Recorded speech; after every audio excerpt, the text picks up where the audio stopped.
जहां पर iron man part 1 का एंड हुआ था, वहीं से आयरन मैन पार्ट 2 स्टार्ट होता है। जब टोनी ने एक्सेप्ट कर लिया था कि मैं ही आयरन मैन हूँ, यही न्यूज़ किसी के टीवी पर चल रही होती है और जो आदमी इसको देख रहा होता है उसका नाम इवैन होता है। ये न्यूज़ देखते ही इवैन के फादर की डेथ हो जाती है, तो इवैन कहता है कि मैं आयरन मैन से बदला लेकर जरूर आऊंगा। तो वो भी एक छोटा सा टूल क्रिएट करता है जिससे वो अपना ड्रेस बनाने वाला था, क्योंकि वो आयरन मैन से फाइट करना चाहता था। अब कई दिन बाद इवैन का ड्रेस तैयार हो जाता है और वो उसका नाम देता है व्हिप्लैश। उसमें ये पावर थी कि वो किसी भी मेटल को काट सकता था।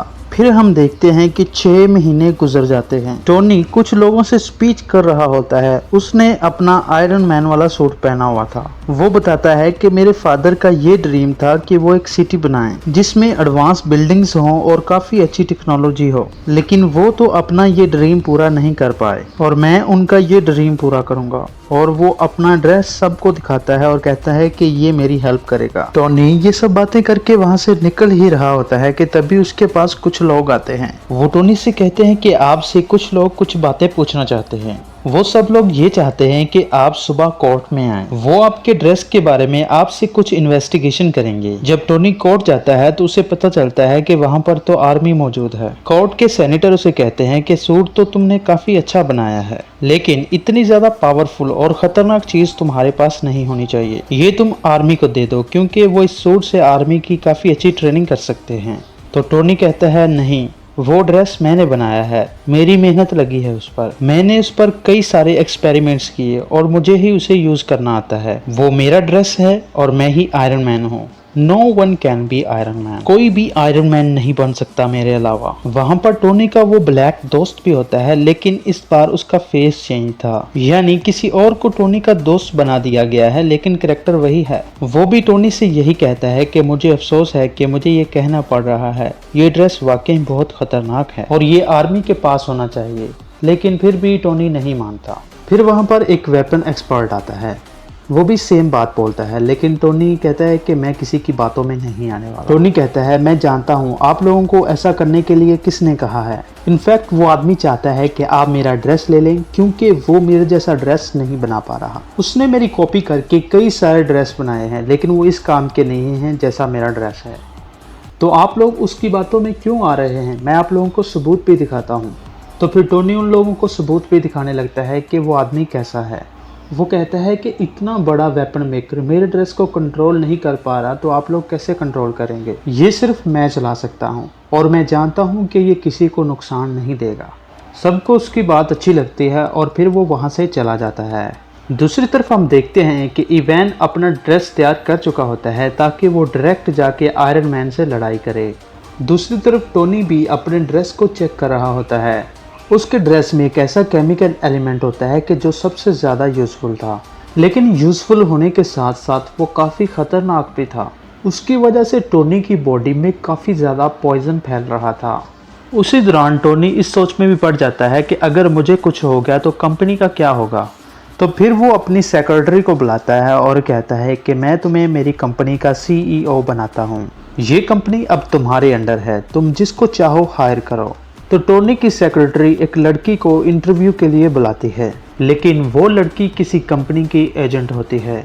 फिर हम देखते हैं कि कार रेस हो रही होती है जिसमें टोनी ने भी पार्टिसिपेट किया होता है, लेकिन तभी वहां पर इवैन यानी व्हिप्लैश आ जाता है और उस पर अटैक कर देता है, जिससे उसकी गाड़ी 2 हिस्सों में टूट जाती है।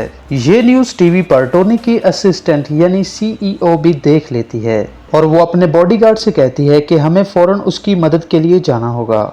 वो दोनों जाते हैं और टोनी को उसका ब्रीफ केस देते हैं जिसमें उसका आयरन सूट होता है और टोनी उसको पहन लेता है।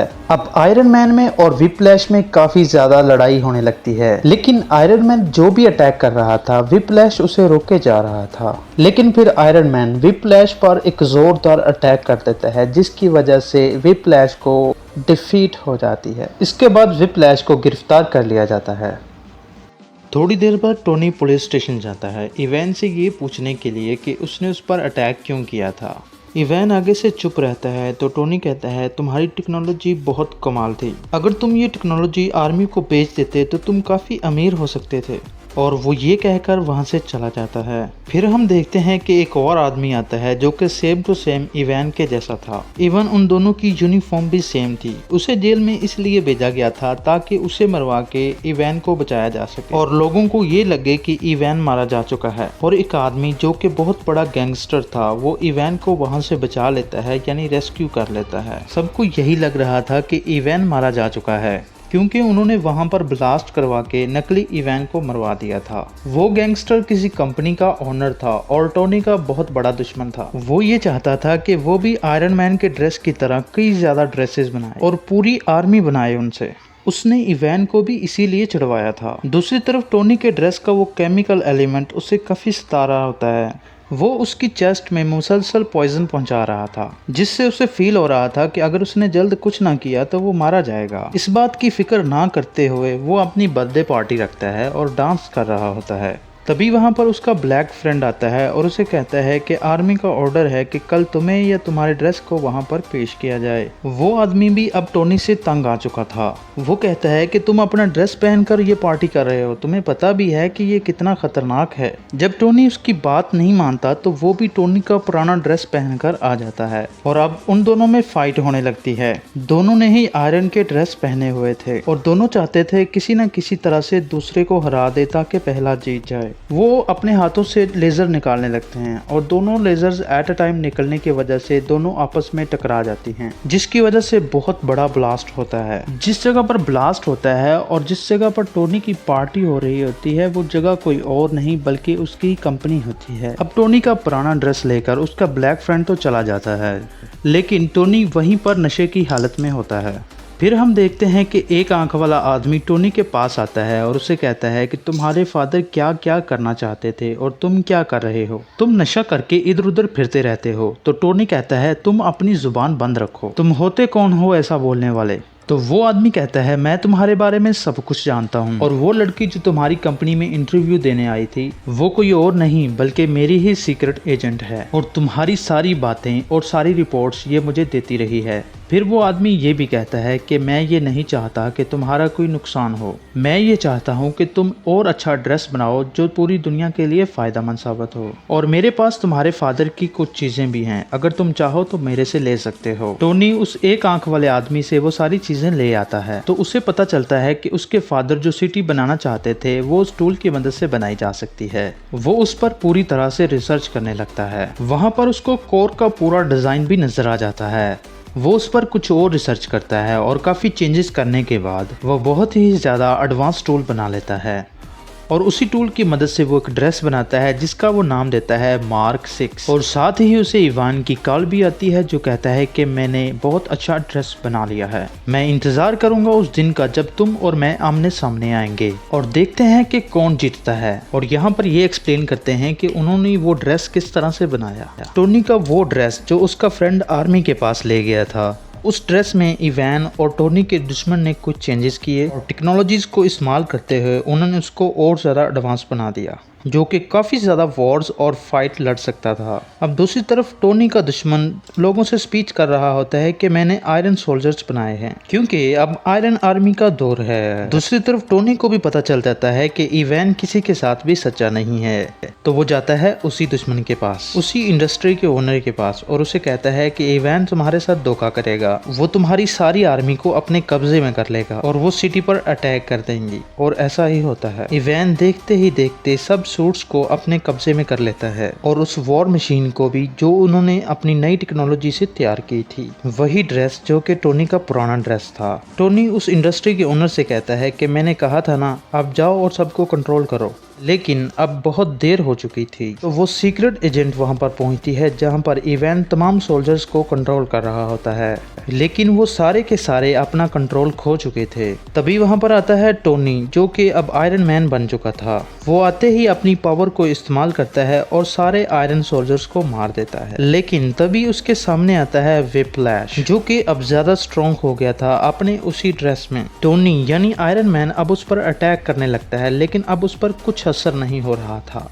क्योंकि व्हिप्लैश अब काफी स्ट्रॉन्ग हो चुका था और वो जानता था कि किस तरह से आयरन मैन का मुकाबला करना है। तभी टोनी को याद आता है कि जब उसकी और उसके फ्रेंड की लेजर्स आपस में अटैच हुई थी तो कितना बड़ा ब्लास्ट हुआ था। वो अपने फ्रेंड से कहता है कि हम ये एक्सपेरिमेंट दोबारा से करते हैं और वो दोनों ऐसा ही करते हैं और वहाँ पर बहुत बड़ा ब्लास्ट होता है। व्हिप्लैश वहीं पर मारा जाता है। अब अगले सीन में हम देखते हैं कि टोनी के पास वही एक आंख वाला आदमी आता है और उसे आकर कहता है कि मैं तुम्हें गुड न्यूज देना चाहता हूँ, तुम्हारा सूट एवेंजर्स ने एक्सेप्ट कर लिया है, यानी अब वो एवेंजर्स टीम में यूज होगा। लेकिन आई एम सॉरी, तुम उसके लिए सिलेक्ट नहीं हुए, तुम्हें सिर्फ पीछे से काम करना होगा। तो टोनी कहता है कोई मसला नहीं, आई एम एक्सेप्टिंग, लेकिन मुझे इस बात का क्रेडिट चाहिए। फिर अगले सीन में हम देखते हैं कि कोर्ट के सेनेटर टोनी और उसके ब्लैक फ्रेंड को मेडल देते हैं और उनसे कहते हैं थैंक यू, आप लोगों ने पूरी दुनिया को बचा लिया। और इसी के साथ आयरन मैन पार्ट 2 यहीं पर खत्म हो जाता है। तो गाइज पार्ट 3 देखने के लिए चैनल को सब्सक्राइब कीजिए और हमारे दूसरे चैनल को भी सब्सक्राइब कीजिए जिसका लिंक डिस्क्रिप्शन में है,